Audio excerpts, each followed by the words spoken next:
pero ahora puedo darle la vuelta y mirar la escritura que ha estado escondida debajo.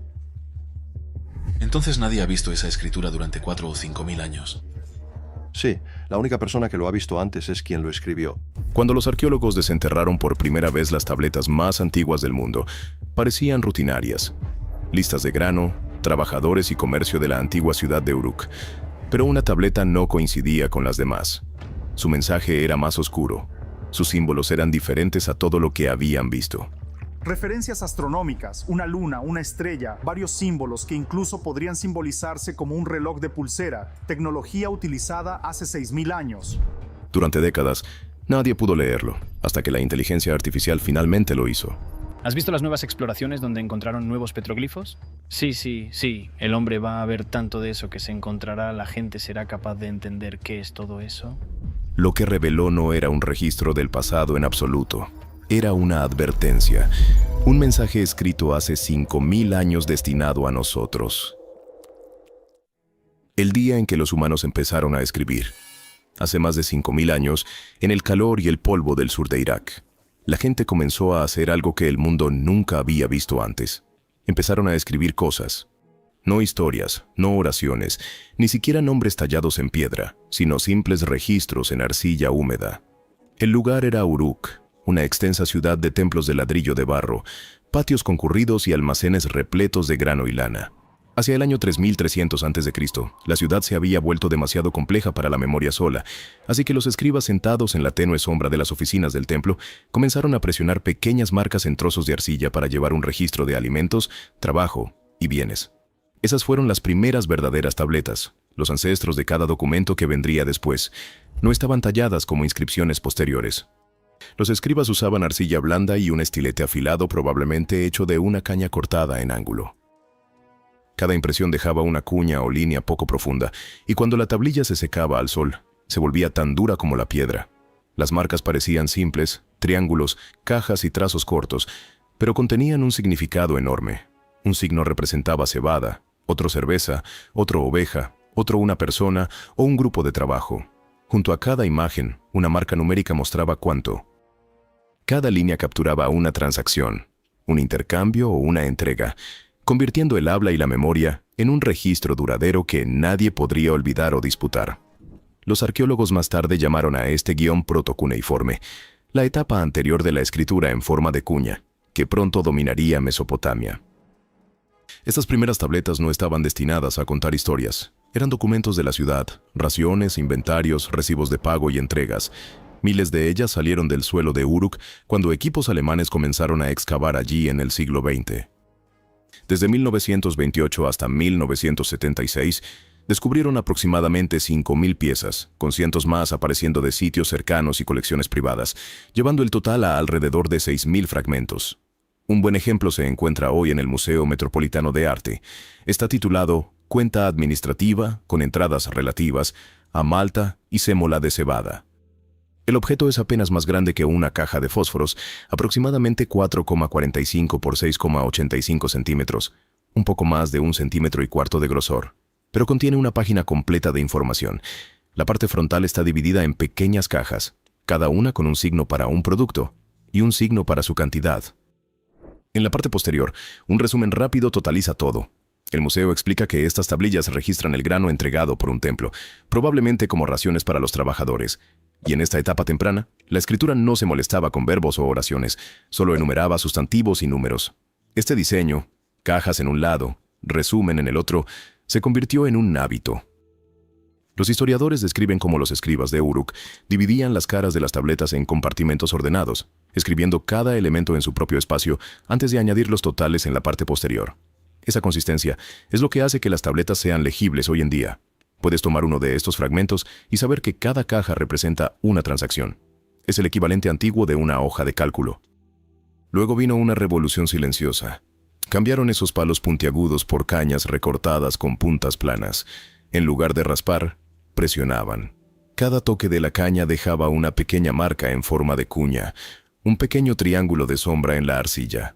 Era más rápido, más limpio y perfecto para las tabletas húmedas y pesadas que usaban todos los días. Ese pequeño cambio, el paso de tallar a presionar, transformó para siempre el aspecto de la escritura.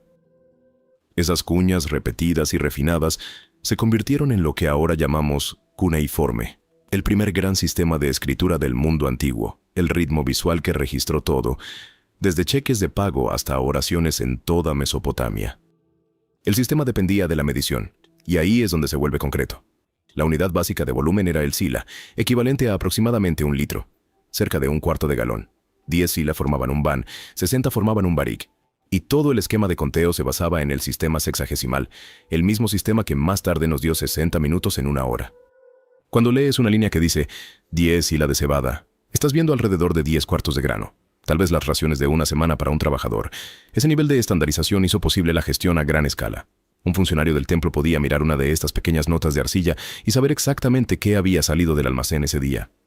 Las tabletas también contienen indicios de las personas detrás de los números. Encontrarás nombres personales y títulos de trabajo escritos como signos simples en lugar de palabras completas. Un símbolo para un nombre podría estar al lado de un signo para una oficina específica, como un cervecero, un tejedor o un pastor. Esos fragmentos de etiquetado convierten transacciones anónimas en vislumbres de la vida real. Comida para el equipo de tejedores, grano para los pastores, cerveza para los excavadores de canales. Muchas tabletas también llevan impresiones de sellos cilíndricos rodadas por la superficie antes de que el barro se secara. Estos sellos, tallados con escenas y nombres en miniatura, servían como firmas o sellos institucionales.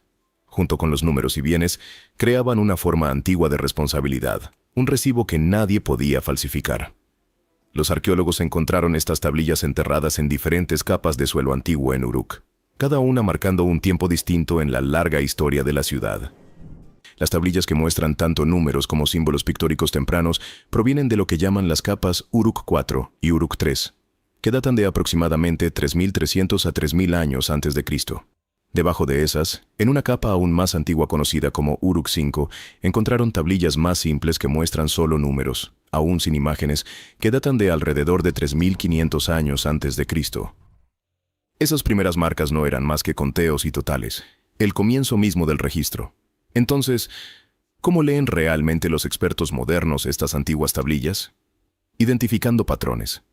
El mismo signo para cebada aparece una y otra vez junto a las mismas marcas numéricas, generalmente bajo el mismo sello del templo. Cuando eso sucede miles de veces, el significado se vuelve obvio. Si una tablilla dice cebada y el número 10 junto a una sección marcada para trabajadores y otra hace lo mismo pero con un número diferente, puedes decir que está registrando raciones de grano. Durante muchos años, investigadores como Robert K. England compararon miles de estas tablillas y anotaron cada signo, número y disposición repetidos. Poco a poco, construyeron un diccionario que explica lo que significa cada símbolo y cómo funcionaba el sistema. Pero descifrar estas marcas a mano puede llevar toda una vida, y ahí es donde la inteligencia artificial está interviniendo para terminar lo que esos primeros escribas comenzaron. La inteligencia artificial descifra la primera escritura de la humanidad. Durante más de un siglo, un problema ralentizó el estudio de la antigua Mesopotamia. Existen cientos de miles de tabletas de arcilla, pero solo unas pocas cientos de personas en el mundo pueden leerlas con confianza. Esa discrepancia significaba que la mayoría de los registros escritos más antiguos del mundo, fallos legales, cuentas comerciales, decretos reales e incluso cartas privadas, permanecían en silencio en cajones de museos y carpetas de imágenes, esperando a alguien con años de formación para descifrarlos. Ahora, por primera vez, ese cuello de botella está comenzando a romperse. El avance no es un único algoritmo mágico, sino una cadena de herramientas, cada una haciendo un trabajo extremadamente bien. El proceso comienza capturando una tablilla con gran detalle, luego leyendo sus marcas en forma de cuña, en un formato legible por computadora, y finalmente, traduciendo esas marcas al inglés que los académicos pueden verificar rápidamente. Juntos, esos pasos han creado una cadena desde la arcilla antigua hasta el texto legible que finalmente puede funcionar a gran escala. El mayor avance vino de enseñar a la inteligencia artificial a entender el acadio, el idioma principal de las tablillas mesopotámicas, y traducirlo al inglés. En 2023, un equipo de investigación publicó el primer sistema de traducción neuronal confiable entrenado para este trabajo. No se detuvieron en una sola versión. Un modelo leyó los signos cuneiformes originales, codificados en Unicode, y los tradujo directamente al inglés. El otro leyó los mismos signos después de haber sido escritos como letras latinas, un formato que los asiriólogos llaman transliteración. Ambas versiones obtuvieron una puntuación sorprendentemente alta en una prueba estándar de calidad de traducción, alcanzando alrededor de 36,5 para la ruta de cuneiforme a inglés y 37,5 para la transliteración a inglés. En términos sencillos, eso es lo suficientemente preciso como para hacer el trabajo real más rápido. El modelo no reemplaza a los expertos, les proporciona un borrador legible en segundos en lugar de horas. Los investigadores notaron que las líneas más cortas, de unos 118 caracteres o menos, se traducían mejor. También encontraron que los textos basados en fórmulas, los que están llenos de frases repetidas y lenguaje estructurado, resultaban especialmente claros. Ese detalle es importante, porque gran parte de la escritura mesopotámica sigue patrones estrictos, cláusulas legales, ofrendas, cartas estelares o listas. Es exactamente el tipo de lenguaje en el que la inteligencia artificial prospera, pero antes de que la traducción pueda siquiera comenzar, tienes que ver las marcas claramente. Cualquiera que haya manejado una tablilla de arcilla sabe lo complicado que puede ser. Un mal ángulo de luz puede hacer que una cuña desaparezca. Una pequeña grieta puede parecer escritura.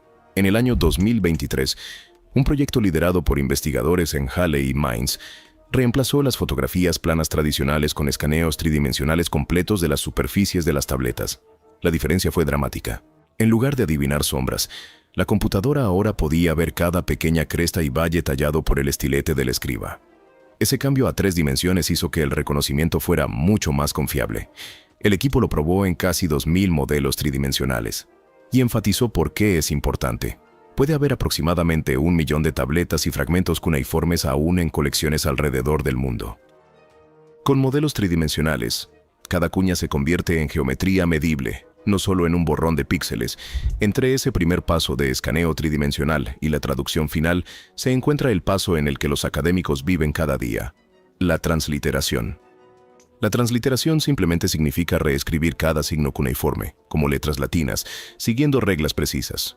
Durante décadas, bibliotecas enteras de textos mesopotámicos han existido en este formato, página tras página de pequeñas letras latinas que representan cada signo exactamente. La transliteración es como los académicos comparan tablillas, editan líneas y publican resultados. En 2024, el proyecto CURED, abreviatura de documentos de reconocimiento cuneiforme, se propuso automatizar esta tediosa parte del proceso. Entrenaron un sistema de reconocimiento óptico de caracteres, o OCR, para leer transliteraciones escaneadas y convertirlas en texto digital limpio. Los resultados fueron sólidos. Una tasa de error de caracteres de alrededor del 9% en escaneos limpios y alrededor del 11% en los más difíciles. Más importante aún, el sistema fue diseñado para trabajar con editores humanos. Cada vez que un académico corregía un error, esa corrección se convertía en nuevos datos de entrenamiento, mejorando gradualmente el modelo. El equipo de CURED también vinculó su herramienta directamente a la galería pública del motor babilónico, para que cualquiera pudiera buscar o reutilizar el resultado de inmediato. Este sistema funciona porque refleja cómo se escribían realmente las tablillas. Los escribas mesopotámicos no escribían en párrafos. Trabajaban línea por línea, presionando una cuña a la vez y pasando a la siguiente línea solo cuando se acababa el espacio. La fortaleza del modelo de traducción con líneas cortas y autónomas se ajusta perfectamente a ese patrón. En lugar de forzar al sistema a tragar párrafos largos y complicados, los investigadores le proporcionan líneas de aproximadamente el mismo tamaño que la rosa de arcilla original. Es un caso raro donde un hábito de escritura antiguo y la inteligencia artificial moderna comparten el mismo ritmo natural. Por supuesto, los sistemas tienen puntos ciegos. Los investigadores detrás del modelo de traducción son claros sobre dónde pueden fallar las cosas. En un ejemplo, el software produjo una frase que sonaba perfecta, pero omitió la palabra no, invirtiendo completamente el significado. Esa única omisión transformó una simple declaración real. El equipo también señaló que las frases negativas, las líneas dañadas y las oraciones largas tienden a confundir al modelo. Estos puntos débiles no invalidan toda la idea, solo definen dónde deben intervenir los humanos. La inteligencia artificial maneja la mayor parte de las líneas limpias y formulaicas, mientras que las personas revisan los bordes y las excepciones. Entre los cientos de miles de tabletas escaneadas hasta ahora, un pequeño grupo destacó, y lo que dijeron dejó a los investigadores sin palabras. La advertencia más antigua jamás escrita.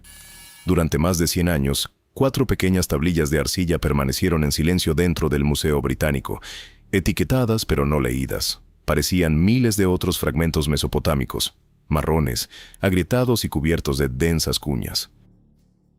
Pero cuando los investigadores finalmente las estudiaron adecuadamente en 2024 con la ayuda de herramientas de inteligencia artificial que podían leer y traducir el acadio antiguo mucho más rápido que cualquier equipo humano, se dieron cuenta de lo que tenían en sus manos. Estas tabletas no eran solo registros de bienes o impuestos. Eran advertencias, la guía más antigua conocida para predecir desastres desde el cielo.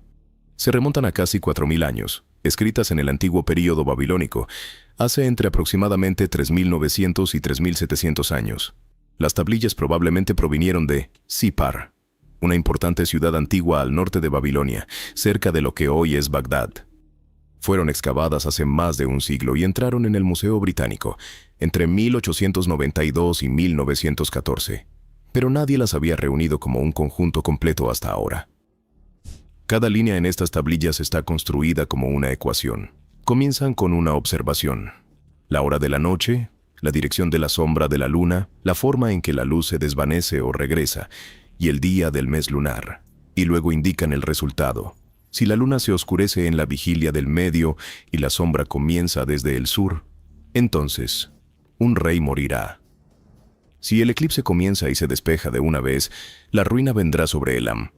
Si el eclipse ocurre en la vigilia de la tarde, la pestilencia azotará la tierra. Cada presagio está escrito así: si esto, entonces aquello. El estilo se siente más como una lista de verificación que como una oración, y eso es exactamente lo que se pretendía que fuera. A lo largo de las 4 tablillas, los editores contaron 61 presagios separados. Para seguir su razonamiento, necesitas entender una palabra que usaron constantemente: vigilia. Los babilonios dividían la noche en 3 vigilias iguales: tarde, media y mañana. Entonces, cuando una línea dice un eclipse en la vigilia de la tarde, significa que ocurrió poco después del atardecer. Un eclipse en la vigilia de la mañana significaba que ocurrió justo antes del amanecer. Cada vigilia se asociaba con diferentes resultados.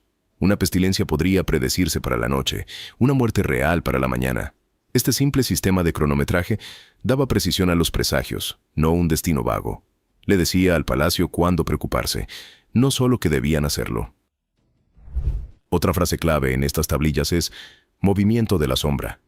La dirección en que la sombra de la Tierra cruzaba la Luna era de gran importancia. Si la sombra comenzaba en el sur, el peligro se asignaba a Subartu y a Kat. Si se movía en la dirección incorrecta, la línea advertía que la devastación golpearía en todas partes, un desastre total que no perdonaría ninguna región. Para el lector antiguo, el cielo era un mapa del mundo. El comportamiento de la luna trazaba líneas invisibles de riesgo sobre la Tierra. Estos presagios no eran curiosidades aisladas, eran parte de un sistema mesopotámico más amplio que trataba los cielos como una red de advertencia para el reino. Siglos después, eruditos reales compilaron una enorme biblioteca de predicciones celestiales conocida como Enuma Anu Enlil, que contenía miles de líneas que vinculaban eventos astronómicos con consecuencias terrenales. Las 4 antiguas tabletas babilónicas ahora prueban que este método, observar la luna y conectar su comportamiento con el destino humano, ya estaba en uso muchos siglos antes. Pero los babilonios no eran creyentes imprudentes. Sabían que un presagio podía ser engañoso. Si un eclipse predecía la muerte de un rey, la corte consultaba una segunda fuente antes de entrar en pánico. Esa segunda fuente era la extispicia, la lectura de las entrañas de animales, generalmente el hígado de una oveja sacrificada. Si ambos signos apuntaban a peligro, los sacerdotes lanzaban contrarrituales para deshacer o desatar el mal destino. Algunos de esos rituales eran suaves, ceremonias de purificación, ofrendas y oraciones. Otros eran extremos. El más famoso fue el ritual del rey sustituto, registrado en cartas y archivos de templos siglos después. Cuando un presagio predecía la muerte de un rey, el palacio nombraba discretamente a un hombre suplente para desempeñar el papel de rey. Estaba vestido con ropas reales, sentado en el trono y tratado como gobernante durante unos días o semanas mientras el verdadero rey se escondía. Cuando terminaba el periodo de peligro, el sustituto era ejecutado, llevándose simbólicamente el mal destino. Ahora suena horripilante, pero para ellos era un control de daños cósmico. Si el cielo decretaba que un rey debía morir, entonces un rey, incluso uno temporal, debía morir. O el presagio quedaría incumplido y se corría el riesgo de la ira de los dioses. Esas 4 tablillas de eclipse fueron solo el comienzo. El verdadero sistema de advertencia vino después, una enciclopedia completa de presagios tallada en arcilla. La Enciclopedia de Presagios. Hace más de 3000 años, la gente de Mesopotamia registró cada evento extraño en el cielo, eclipses, tormentas y lunas brillantes, convirtiendo esos mensajes divinos en un enorme manual llamado Enuma Anu Enlil, el manual del cielo más antiguo de la historia. El título significa Cuando Anu y Enlil, nombrado así por dos de sus dioses más poderosos. Pero esto no era un mito o una colección de historias. Era más como una enciclopedia hecha de arcilla. La serie se extendía a lo largo de aproximadamente 70 tablillas, llenas de miles de líneas cortas que siempre seguían el mismo patrón. Si esto ocurre en el cielo, entonces eso sucederá en la tierra. Esa estructura simple la convirtió en la referencia definitiva para los astrólogos reales y los eruditos del templo. Cuando algo extraño aparecía en los cielos, un halo alrededor de la luna, una tormenta repentina, un resplandor rojo al amanecer, lo consultaban en esta biblioteca de arcilla y reportaban el significado al rey. La obra no fue escrita de una sola vez, sus partes más antiguas se remontan a hace más de 4000 años, pero siguió creciendo y siendo recopiada durante siglos. Las versiones mejor conservadas provienen de la Biblioteca Real de Nínive, la capital de Asiria, donde los arqueólogos más tarde descubrieron más de 30.000 tablillas de arcilla. Entre ellas, había varias de Enuma Anu Enlil, junto con comentarios manuscritos. Sí, los antiguos eruditos realmente garabateaban notas en los márgenes. Esas notas explican frases difíciles, ofrecen lecturas alternativas e incluso registran debates entre eruditos. Muestra que no solo repetían lo que leían, sino que lo estudiaban y discutían, tal como hacen los científicos modernos hoy en día.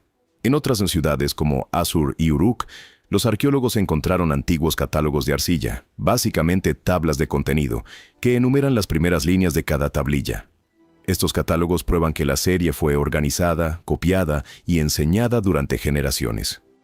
Un catálogo de Uruk incluso enumera las primeras 26 tablillas, indicándonos exactamente cómo estaba organizado el conjunto en el estante. Imagina una fila de volúmenes de arcilla, cada uno etiquetado y numerado, que contiene las reglas de los cielos. Entonces, ¿de qué hablaban realmente estas tablillas? El primer grupo se centra en la luna, que los babilonios veían como el principal reloj del cielo. Las primeras 13 tablillas describen todo sobre su comportamiento. Cuando aparece el primer delgado creciente, cuán brillante se ve, si un halo lo rodea y qué hay cerca. La 14ª tablilla trata sobre cuándo debería reaparecer la luna cada mes para que los observadores pudieran predecir su ciclo. Luego viene una sección importante sobre los eclipses lunares. Organiza predicciones por cada variable posible.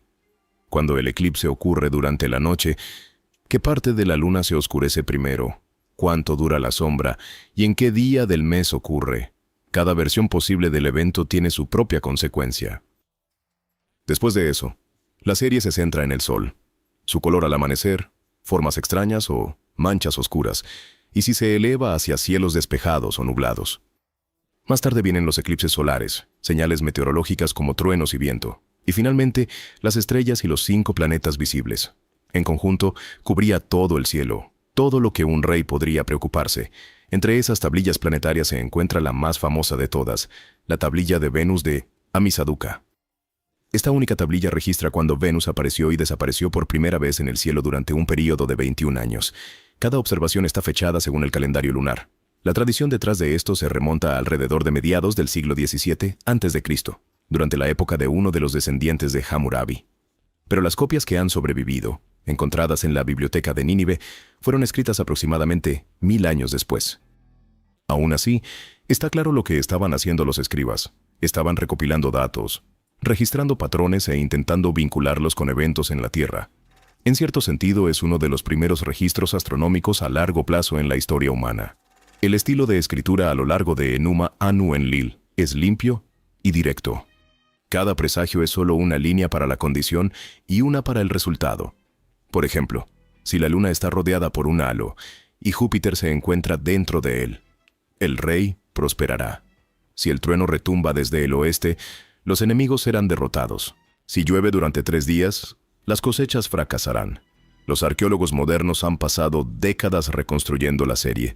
Desde la década de 1980, han traducido y publicado secciones importantes. Las tablillas de eclipses lunares fueron las primeras, luego los presagios solares en la década de 1990 y los presagios de truenos y clima en 2012. Cada sección muestra la misma organización ordenada y atención al detalle. Estos escribas no estaban adivinando, estaban categorizando y probando los patrones que veían noche tras noche. Una de las partes más vívidas proviene de las tablillas del clima alrededor de los números 44 al 49. Tratan sobre el trueno, el viento y la lluvia. Las líneas son cortas y precisas. Trueno en el este significa rebelión en el este. Trueno en el oeste significa paz en el oeste. Lluvia durante un mes de cosecha significa abundancia. Lluvia en el mes equivocado significa enfermedad. Cada sonido, cada dirección del viento, cada gota de lluvia se registraba como parte del sistema de alerta temprana del reino. Luego estaban los presagios planetarios. Aquí, los babilonios rastrearon Mercurio, Marte, Júpiter, Saturno y, por supuesto, Venus. Sus observaciones eran asombrosamente cuidadosas. Registraron cuándo y dónde aparecía cada planeta, qué constelaciones atravesaba y cuán brillante se veía. Si un planeta salía en un lugar inusual o brillaba demasiado rojo, era una señal que valía la pena informar al rey. Entonces, ¿cómo usaban realmente toda esta información? Cada noche, los eruditos reales y astrónomos subían a los tejados de templos o palacios para observar el cielo. Si veían algo inusual, un halo, un destello repentino o un eclipse, lo anotaban. Luego comparaban lo que veían con la línea correspondiente en Enuma Anu Enlil. A la mañana siguiente, enviaban una tablilla de arcilla o una carta escrita al rey. Muchas de esas cartas han sobrevivido. Algunos dicen cosas como, según la serie Enuma Anu Enlil, este signo significa buena fortuna para el rey. Otros dicen, este eclipse comenzó en la Guardia Media, peligro para el norte. Si más de un signo aparecía en la misma noche, los comparaban todos y decidían cuál era más fuerte. Gracias por ver. Ahora mira los videos que aparecen en pantalla para más historias increíbles.